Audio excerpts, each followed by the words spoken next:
has it been defined? Good point. Ah yeah, other thing. There's a short description of the purpose in the manifesto. Is it just the line that says part of is a temporary No. market? No, underneath. You skipped it. This. The philosophy Upper. is it purpose. Okay. I just was I forgot about this. Okay, and then my other question then, back to the slide that you had open.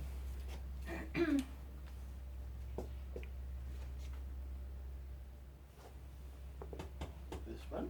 Mm-hmm. So yeah, the distinction between colleagues and tribe members is not quite clear. Yeah, But it is intended not to be clear. Yeah, yet. Okay. we are not there So- yet. Okay. It's just a hint of what is there to come. There was a question for structure, Mm-hmm. so we had a workshop in it and we had some ideas about it. Mm-hmm. But we are going to the same process as we did with the manifesto. First, Okay. asking Yeah. all of you what you think about it. So that's why Elon now shares it like this is the idea that we have in mind, that there will be 3 levels, and we think that it makes sense, but we're still open to any suggestions, especially when you dive into what does it take to become core team, what does it take to become a colleague, and what is the actual distinction. So we're open to, and we're going to do it in this co-creative fashion as we did before. And since the current status is that the 3 founders, if I may say it, Starters. are the core team right now. It's really important that they are also clear for themselves what that means, because there's no meaning in it if there's something put on them in a way, which they perhaps recognize cognitively as reasonable and right, but it doesn't feel right for them. So that's where we are right now, and that will be a process. So also with the co-op, where Rolf will talk about that for the in a couple of minutes. It's a beginning. Like the co-op will be now 20% from the BV, and then it will develop from there. So it's never ending, a never ending story in how we develop.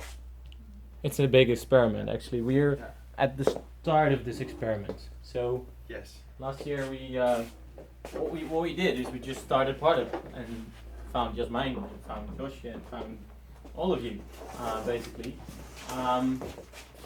because we were starting, and now it's time to get to a next level, because our ambition is bigger than just being a startup.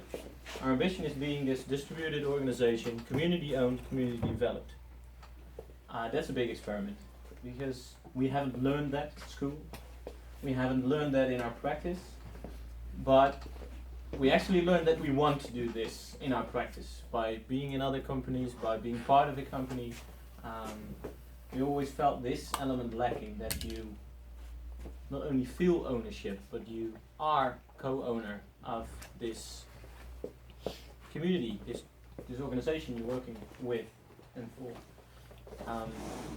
So that's been our ambition from the start. That's why we, from the start, thought of a cooperative. We even spent money on starting a cooperative, and then thought, well, maybe we should do something first before thinking about structure. So that's what we did last year. But now, with the speed of things that are going, there's a need for structure, there's a need for clarity, and we also believe that there's a need for taking a first step to this cooperative ownership structure of a pie. So what I would like to do with you is share a bit with you what this cooperative is all about, and also invite Lars to share his view on it from the investor perspective, because actually the investors are the first members of the part of cooperative, because that's the way we landed the investment in a financial and legal way.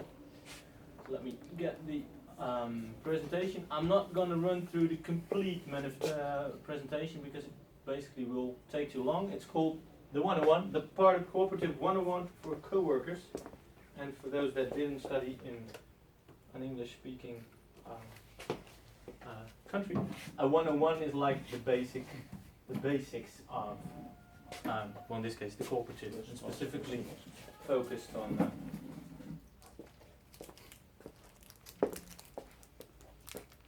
co-workers. there's quite some in it, even a example calculation. I'm not going to show you that. You can look it up, you can read through it. I checked it with Maurits, it's understandable. Lars also he was really clear about parts that weren't clear and weren't understandable. So If Maurits understands it, we all understand it.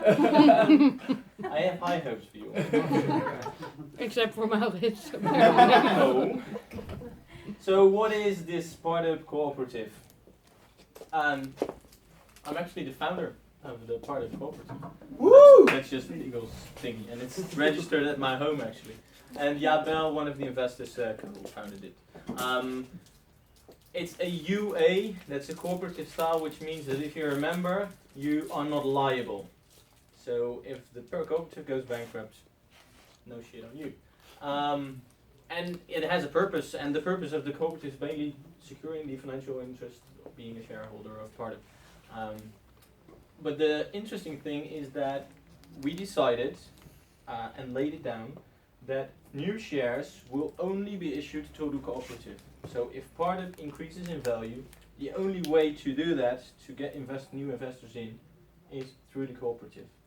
And that's a big thing, because it limits the ability of the current shareholders to a large extent. And this is because we believe that this cooperative way of ownership is really important. And there are two types of certificates in these cooperatives. A certificate is basically a sign of your membership, and also to the extent of your membership. So each certificate has a value, like €3, €4, €5, and it's the amount of money you've put in the cooperative. I'll come back to it later. And you can either be an investor, that's someone that puts real money in, or you can be an upper, and that's the type of member that is putting in time, effort, assets, whatever, but not direct payment. So the bigger question, of course, is why do we have a Startup Cooperative? Well, that's basically what I said. We aim to become the swarm organization, community-owned, community-developed. And as Lars pointed out, it's also our experimentation space. To learn how this decentralized organization thingy is actually coming about. How do you do decision making on strategy with a bunch of people? Well, I don't know yet. We're going to find out. And the cooperative will be more and more the space where we can do these experiments and learn how to become a swarm organization. And that means that the ownership of the cooperative, of the part of BV, should also be in the hands of the cooperative, of course, because decision making on no shares is like thin air. So you really want to have a say. Now it has a say, it has a 20% say in the part of BV.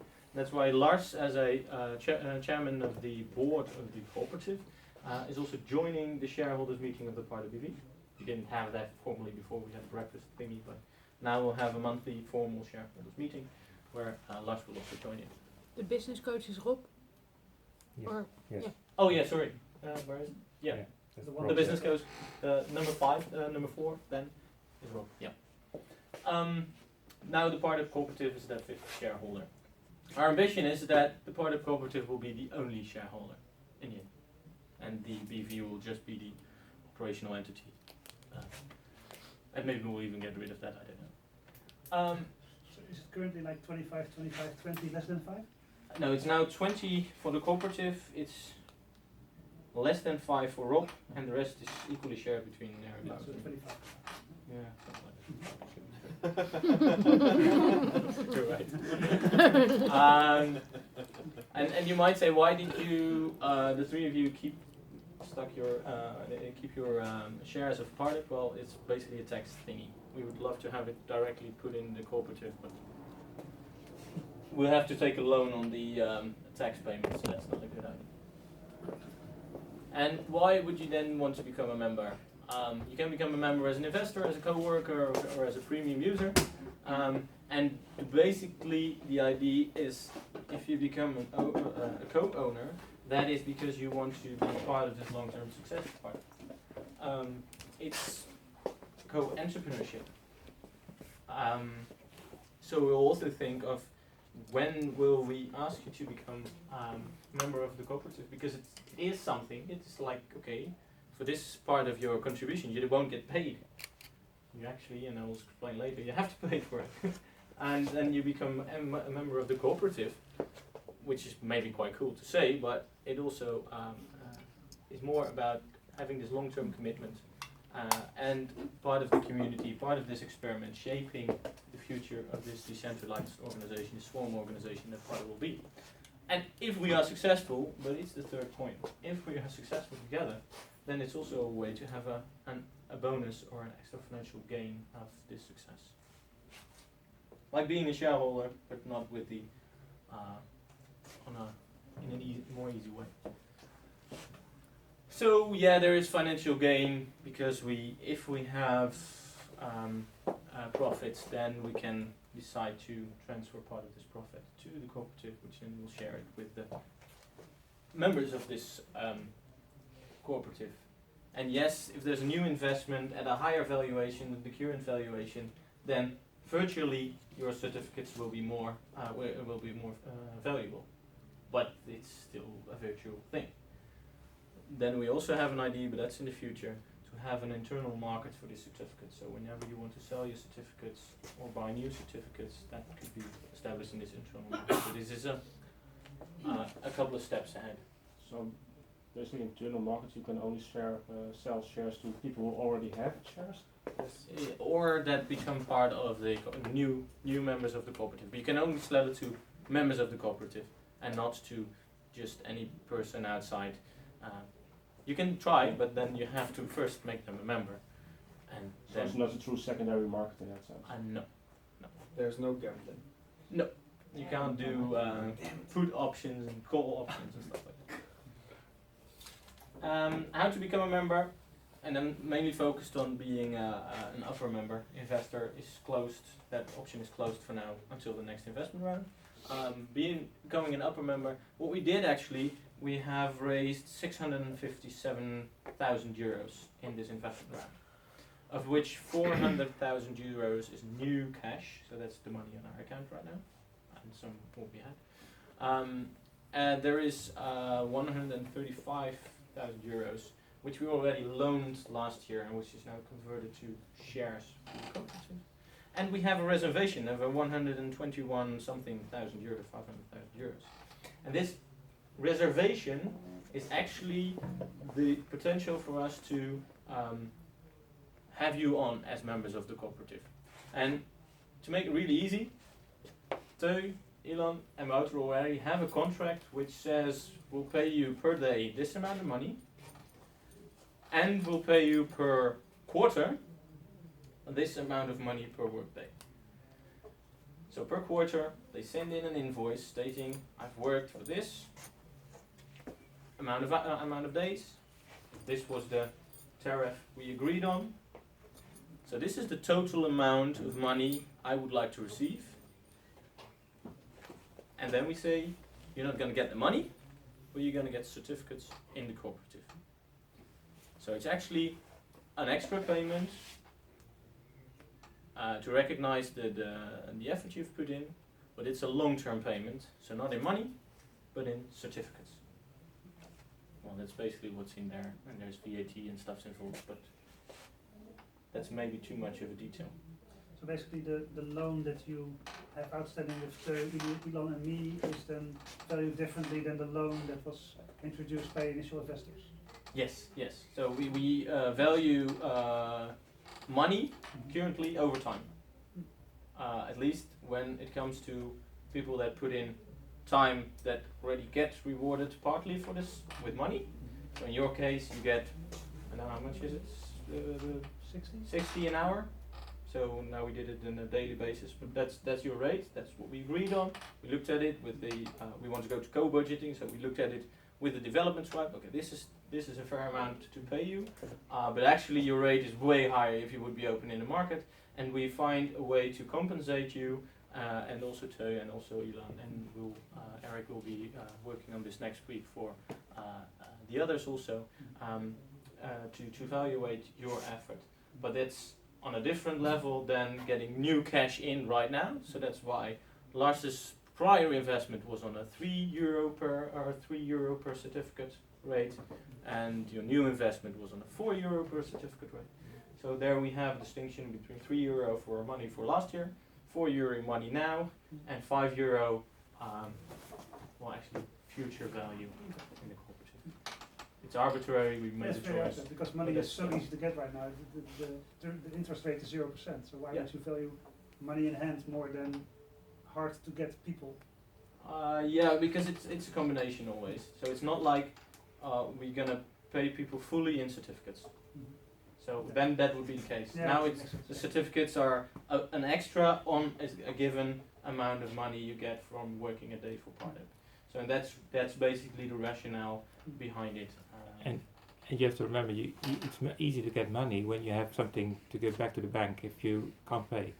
So if you have a house, for example, which they can take It's very over. easy to get VC money, Yes, but honestly. on based in a company which is not has Well, not yet proven value, it's much more easy, much more difficult to get It's money. hard, I mean, I guess it's hard to also get money without, because this money brings a little bit less say than the average VC. So I Yes. guess that's the catch. VC money is a And total I difference. totally agree with the reasoning. I just want to Yeah. get it out in the Yeah, open. sure. So I'm on your side.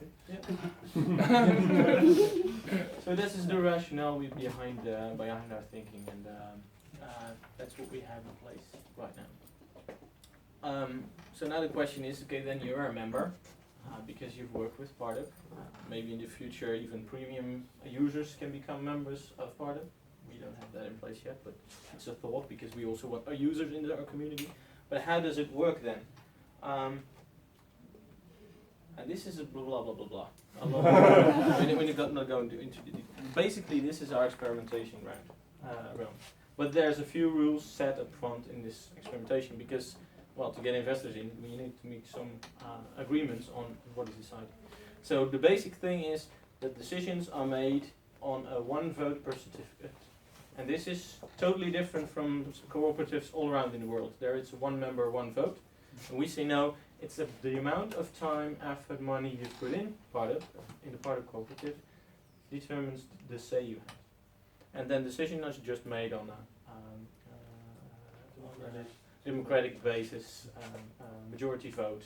And there are a few specific regulations, but basically it's all about majority vote and all about safe enough for now, safe enough to try, good enough now, safe enough to try, that one. And also we are discussing other mechanisms than just the voting mechanism. So it's in the end that will be the way of decision making if everything goes wrong, but we actually try to implement in deep democracy it's called wisdom of the minority. So every time somebody decides or votes against a proposal, there might be a good reason for it, and we have to have mechanisms in place that captures these reasons why they vote against it, and sometimes they are very valuable and would be ashamed to throw them away. Yeah. But that's just the outlook. And in practice, if you look at how the meetings went with the investors up till now, Yeah. there was always sort of, we listened to each other very carefully, and it was sort of decision made by us all every time. So it was not done strict by a majority. That's not the way we worked, and they're not going to work in the future either. And how are we going to work this way if the group gets larger? Because with 11 people you can't sit around the table and have a chat and come to a consensus based on just sharing opinions. With a larger group that won't happen, that won't work. So actually this is our experimentation ground that we have. And it's really close to this core team, colleagues, tribes challenge we have. And the relationship between that core team and the cooperative, that's the thing we have to discover together. So we'll be working on that also. We will involve you in that, how to become this, because the cooperative and the BV are two legal entities, but Pardip is all of that and above. So we will treat it as one, although they're separate legal entities, they're separate memberships of the cooperative and being on the contract list of Pardip, but we'll treat it as a whole.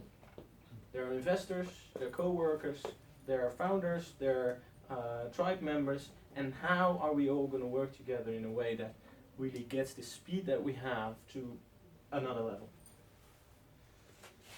You can read on how the governance is, how the decision making is taking place, how you can enter and exit in a cooperative. There are even some example calculations in it. Basically, what Wouter was talking about. Okay, there's a €3 or a €4 or a €5 valuation. So now we're at the €5 per certificate. How does it work if you just earn €50,000 to buy certificates? Well, that's way too much detail for now, so I won't be going to that anymore. But basically, the idea was to share with you why we have started this cooperative as an experimentation ground. That we have explained to you how can you become a member of the cooperative, and why would you want to become a member. And if you have any questions on that part, feel free to ask. If you have more detailed questions on how is the calculation coming about and when do I get this on my contract, feel free to do so, but I don't think we need to do that collectively. And please check out the presentation, get back to Eric if you're in the, if he signed your contract, get back to me if I did sign your contract. One thing to add, Yep. I talked to an accountant of mine, or like a friend who's also doing some accounting, and there's no real way as freelancer to do this membership thing without having to pay income taxes over the money that you don't get. Yeah. So be careful, if you want to do this, then it's really cool, but do know that you will pay whatever percentage scale you're in times what kind of value you get in shares to the tax office without any returns or any guarantees. Only If you lose, so if part of would go bankrupt, you still have to pay the income taxes and you cannot really easily get your money back. And is there a way to bypass that when you have a BV? Yes. Yeah. Yes, so if you BV, you can bypass Yeah, the it. easiest way if you have a BV is to entice the guys, still the guys, right, Yeah. to pay you the money in the BV. Yeah. Invest as a person back the money you got, Yeah. and then you have a nice loophole to make some money. Yeah. Sounds very complicated. But it's only if you earn enough money in your BV already to get the money Yeah. out that the tax office wants you to get out. Else it Support doesn't the really matter. riches. Yeah. So, So basically, it's don't bother. no the basic structure that we know of. You have so it will cost you something when you so you get these shares, and that's why the example calculation is in there explaining this. Actually, you have to pay to get these shares. That's basically the only way we can do that in the structure we've chosen to, which also basically means that you have definitely a vested interest in being part of this cooperative, and it's a choice you can make yourself. We don't force that onto you. It's just a question that can come up, and we'll also think about this in the colleagues core team structure. What is the timing when we ask or propose you to do such a thing, or when would you be wanting to do that? Because it can be a real cool thing, because you are owner of part of, even a small percentage if you take it on a daily basis. But it is also something you have to choose for, so it's not a thing we enforce. I think this is really exciting for us as a company doing so, being in front of many other companies. This is how we look at organizations, how we want organizations to be in the future. And so we are ahead of regulations and stuff like that, and this is the way we want it. It might sound a little bit boring, but it is actually really exciting stuff if you look at it from that perspective. I think it's really interesting to go public with this material, with this way of thinking, blog about it, and I really encourage you to talk to people about this, that we're actually really doing it. So this is really important. This is really practice what we preach. Yeah. So that's why we think it's important to take you along with this stuff. Yeah, and you're really ahead in really implementing it. That's one of the things I like about this. It's I like sort of experimentation. I like also the sort of cooperative model, and well, it's we have to find out how it will really work in practice. But I'm a strong adapter of as much people which are involved, taking place and being part of this entity, and that would be great if you see possibilities to join. Of course, the more the better. From perspective as chairman of the corporation, that will be really cool. And I agree completely with you. It's something you can exploit also in publicity. Practice what you preach in the way you try to organize yourself. One important remark, in September there will be a cooperative meeting where we will also choose a third member of the board. Lars is chairman, I'm a member of the board because I founded it basically, and we think that it's important to have a part of founder on the board also. And there will also be an upper team on the board, which is now of course a colleague, or how we call it. So in September we'll have a vote on that with the full cooperative, have a meeting of the cooperative, and So we'll be campaigning. yeah, you can campaign. Wow, but I want you on my campaign thingy. Oh, yeah, Oh, you okay. can Okay. Big data. Yeah. We're gonna do a mud wrestling outside. Yeah. Last week I spoke to a client, and the client said to me, "Yeah, I had somebody on the line somewhere. I think it was Eva, but it was somebody speaking to me like she was a co-owner of Parlor.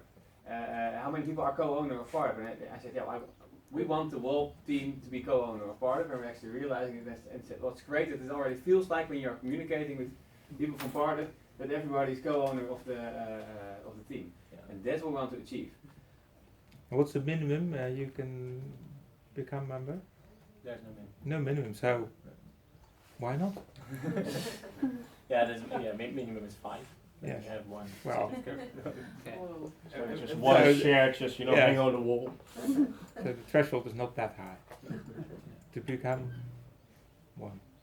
I just had a question, because in the manifesto we talk about temporary teams, but to me this seems like quite a commitment. Yeah. I think especially if, like you're saying, you have to pay taxes on money that you don't. So I'm wondering how this works together.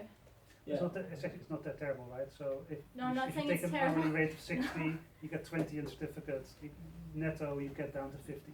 Yeah, but I think it's still like a Well, long-term no, investment. 20. I mean, But No?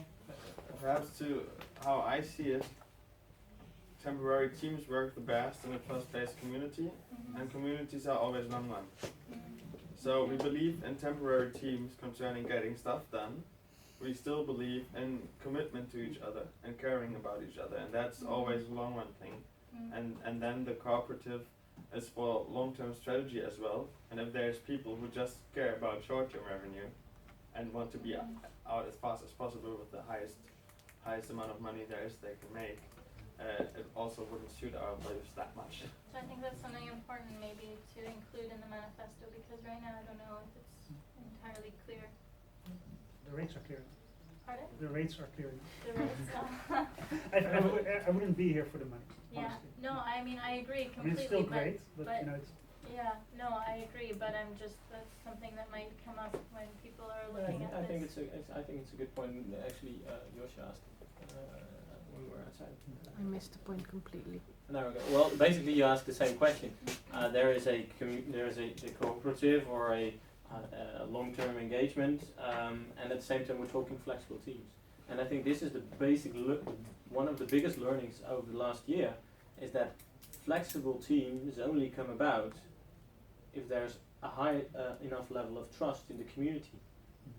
So that's our conclusion of why doesn't part of the public platform work the way we thought it would, because this level of trust is lacking. And that's why we think that having this core team structure, core team colleagues, tribe members, having this cooperative provides for this level of trust to come about, in which everybody's completely free to join in temporary projects, also free to leave part of for a while and come back, because we know that the community still has the trust that you can jump in and be part of, if you have a vested interest. If there's no further questions or points, I would like to invite for a checkout first. Cool. What? What's a checkup? What's a checkout? A checkout today, not generally, will be with the questions: how did you feel the energy during this thinking and drinking? How do you feel after this day of working? And a short random thing you like to share if that's the case. And as long as it's not funny or pleasant, we don't react on each other comments. We let the person speak who speaks. Whoever starts, and then we turn around clockwise.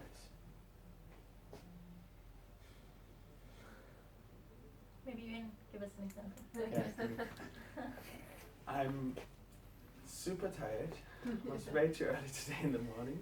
I'm super happy about the progress we made with the manifesto, with the cooperative, with creating this community for ourselves. I think the energy in the meeting was so-so. Sometimes it was fun and energized, and sometimes it wasn't, but better than average, I think. And it's not really funny, but I'm so much looking forward to my beer. And I think I made it To what? more fun. To what? To my beer. Oh. Check out. So you can get it now. Yeah, well, I'm also quite tired today. I'm not at my very best today, but I liked the information we had about the cooperative and the manifesto. That was very interesting, and I'm happy that I stayed till the end to learn and heard everything about it. And what else was the point? Anything funny? Anything funny? Well, I had a good laugh with Jasmine today. All days. Not to have many laughs. Yeah. I'm still confused. I still don't know. You probably wouldn't get it. You had to be I'm now there. even more interested. Check out. I feel great.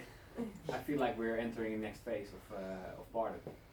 Leaving this egg or larve perspective and going to some next phase. Feeling it on everything. I feel it the way our clients look at this, how they interact with this, what they demand. We're really getting to the core of what we're offering. We're reaching questions on the product side, and I think the whole of part of it is just getting to the next level. We're in a quick transformation process, and it's going well. This really makes me really excited that we are actually practicing what we preach. When we have a really busy schedule, we're still working on the basics for what we're doing. Addressing the right questions, even this morning while we do stuff, I feel like we're so really on the right track. I want this to be in a movie, I want this to be written down, this whole experiment. Don't worry about that. I hope you're all on the same track and feeling with me with this energy that we're doing the right stuff here. The world needs us, then check out. Okay, well, I'm good for energy. I think it was not very much upbeat as a whole, but it was also a serious topic we were discussing. And my trust and belonging is growing, so for me that's a good sign. I'm happy. Check out.